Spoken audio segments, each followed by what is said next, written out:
అంతరాయతిమిరోపశాంతయే శాంతపావనమచింత్య వైభవం తన్నరం వపుషి కుంజరం ముఖే మన్మహే కిమపి తుందిలం మహా శరణం కరవాణి శర్మదంతే చరణం వాణి చరాచరోపజీవ్యం కరుణామసృణైః కటాక్షపాతైః కురు మామంబ కృతార్థసార్థవాహం.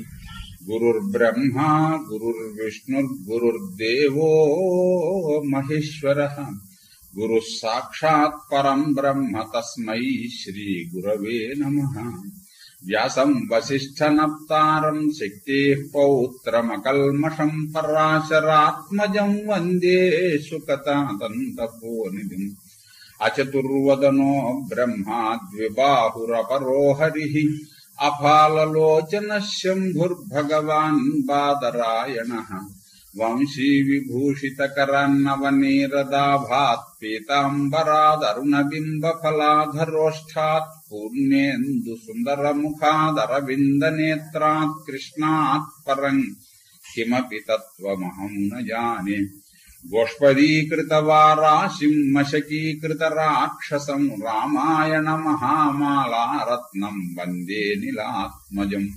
ఆపదామపహర్తారం దాతారం సర్వసంపదాం లోకాభిరామం శ్రీరామం భూయో భూయో నమామ్యాం.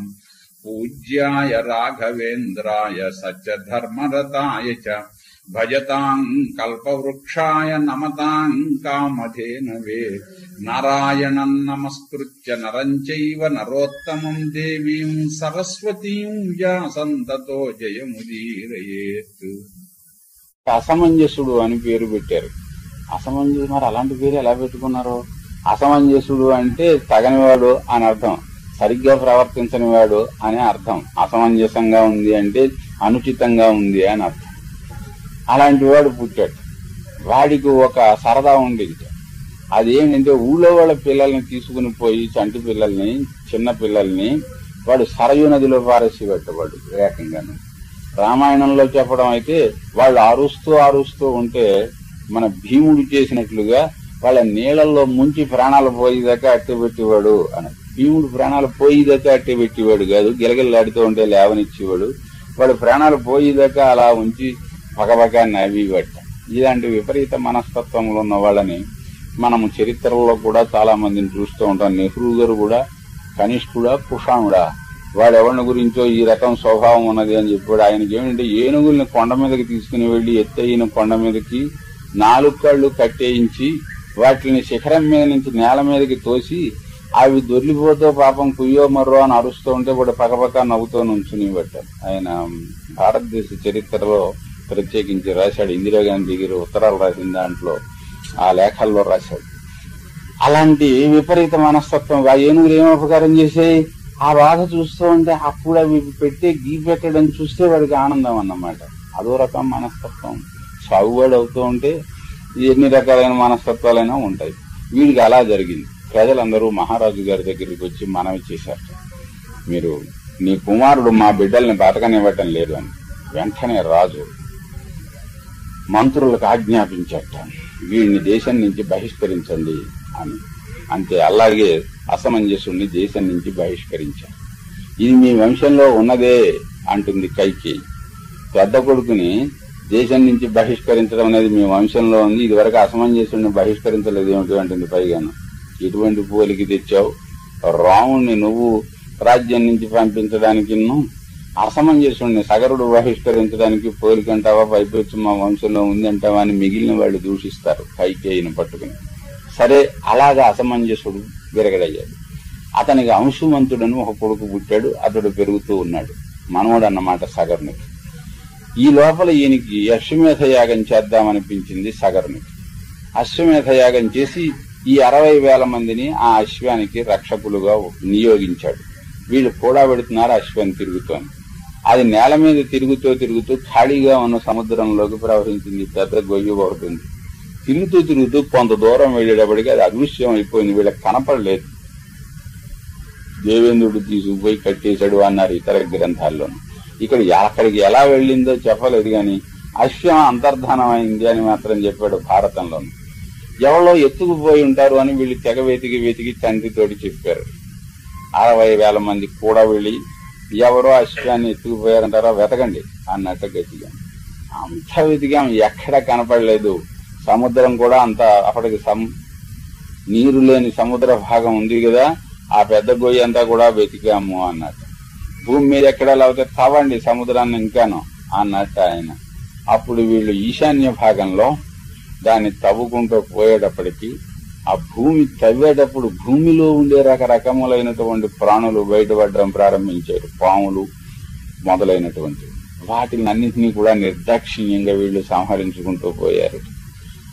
అప్పుడు మళ్ళీ ఇంకొకసారి దేవతలందరూ పోయి మొరబెట్టుకున్నారు, వీళ్ళు సర్వప్రాణి సంహారం చేసేస్తున్నారు అని. దగ్గరికి వచ్చింది, మీరేం కంగారు పడకండి అన్నట్టు భగవంతుడు. సరే, చివరికి వీళ్ళు వెళ్ళేటప్పటికి పాతాళంలో కపిల మహర్షి ఆశ్రమం, ఆ ఆశ్రమంలో ఆయన ముక్కు మూసుకుని తపస్సు చేసుకుంటూ ఆయన దగ్గరలోనే కట్టేసి గుర్రం కనిపించింది. ఈయన గారే మన గుర్రాన్ని తోలుకుని వచ్చి మనం వస్తున్నామని చెప్పని భయపడి మునిలాగా ముక్కు మూసుకు కూర్చున్నాడు. పకండ్రా అని వీళ్ళందరూ దాడి చేశారట ఆయన మీద. ఆయన క్రోధంతో కన్నులు విప్పి చూచేటప్పటికీ వీళ్ళు భస్మం అయిపోయి ఊరుకున్నారు. కబురు మోసుకెళ్ళడానికైనా ఒక్కడిని మిగల్చలేదు, 60,000 మంది పోయారు. అయితే కబురు పట్టుకెళ్ళి వాడు ఉన్నాడు గనక వెంటనే నారద మహర్షి సరాసరి సగరుడు దగ్గరికి వెళ్ళాట. వెళ్ళి ఇలా అయిపోయింది అని చెబితే ఆయన దుఃఖపడి మనువాణ్ణి పంపించట, అంశుమంతుణ్ణి, నీ వల్లే ఈ వంశం ఉద్ధరించబడాలి ముందరా అని. సరే, ఆయన మళ్లీ వెతుక్కుంటూ వచ్చేటప్పటికి చిన్నగా ఈ కపిల మహర్షి ఆశ్రమానికి వచ్చాడు. వినయంతో అతడు కపిల మహర్షి దగ్గరికి వెళ్లి నమస్కారం చేసి మరి అనుగ్రహించవలసింది అని ఆయన్ని ప్రార్థించాడు.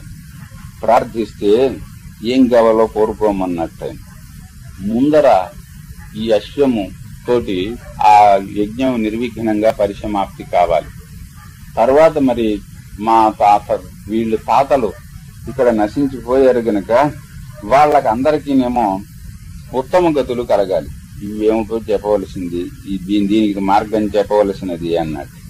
ఈ గుర్రాన్ని తీసుకుని వెళ్ళు, అదేమో నీ పితరు దేవతలు, అదే నీ తాతలు పవిత్రులయ్యి స్వర్గానికి వెళ్ళాలి అంటే నువ్వు కొంచెం కృషి చేయవలసి ఉంటుంది. అది అనంతరం జరుగుతుందిలే. త్వయి క్షమాచ ధర్మశ్చ సత్యంచాపి ప్రతిష్ఠితం. నీలో ఓరిమి ఉన్నది, ధర్మం ఉన్నది, సత్యం ఉన్నది. సగరుడు మాత్రం ముందర నీ వల్ల కృతార్థుడవుతాడు, అశ్వమేధయాగాన్ని పూర్తి చేసుకుంటాడు. నీ ప్రభావం వల్లే మీ తాతలందరూ కూడా మళ్లీ స్వర్గానికి వెడతారులే. నీ పౌత్రుడు ఆకాశగంగని భూమికి తీసుకుని వస్తాడు. ఆ ఆకాశగంగ భూలోకానికి వచ్చి వీళ్ల మీదుగా ఇక్కడ ప్రవహిస్తే తప్పొడిచి వీళ్ళు స్వర్గానికి వెళ్లే అవకాశం లేదు. అంచేత ముందర ఈ గుర్రాన్ని నువ్వు తీసుకుని వెళ్ళు అని ఆ మహర్షి చెప్పాడు. సరే, ఈ అశ్వాన్ని తీసుకుని వచ్చాడు, తాతగారికి సమర్పించాడు. ఆయన సంతోషించి, పెద్ద తండ్రులే కదా వీళ్ళు, తండ్రి సోదరులే వీళ్ళు, తాతలు కాదు, తాతగారు సగరుడే. సగరునికి సమర్పించాడు. ఆయన అశ్వమేధయాగాన్ని చేసుకున్నాడు. అయిన తర్వాత సరే, వీళ్లకు ఉత్తర క్రియలుగా తాను చేయవలసినటువంటివి ఏమున్నాయో అవి కూడా చేయించాడు. ఇక ఎలాగిక్కడి నుంచి వీళ్లను గంగని తీసుకుని వచ్చి స్వర్గలోకానికి వీళ్ళు వెళ్లేటట్లు చేయటం ఎలాగా అన్నది ఈయనకి పట్టుకుంది అంశుమంతునికి. ఇలా ఉండగా సగరుడు ఏమి చేశాడంటే, ఖాళీగా ఉన్నటువంటి సముద్రమును ఇంకా తన కుమారులు కూడా లోతుగా తవ్వి పాతాళం దాకా కూడా తీసుకుని వెళ్లారు గనక సముద్రాన్ని తనకు పుత్రత్వే కల్పయామాస అన్నట్ట. ఈ సముద్రం కూడా నా పుత్రుని తోడు సమానం అని స్వీకరించాట. అప్పటి నుంచి సాగరం అనే పేరు వచ్చినట్టు సముద్రానికి. సగరుని పుత్రుడు అయినది గనక పుత్రుల చేత త్రవ్వబడింది అని. అలాగా సాగరం అనే పేరు వచ్చిందిట.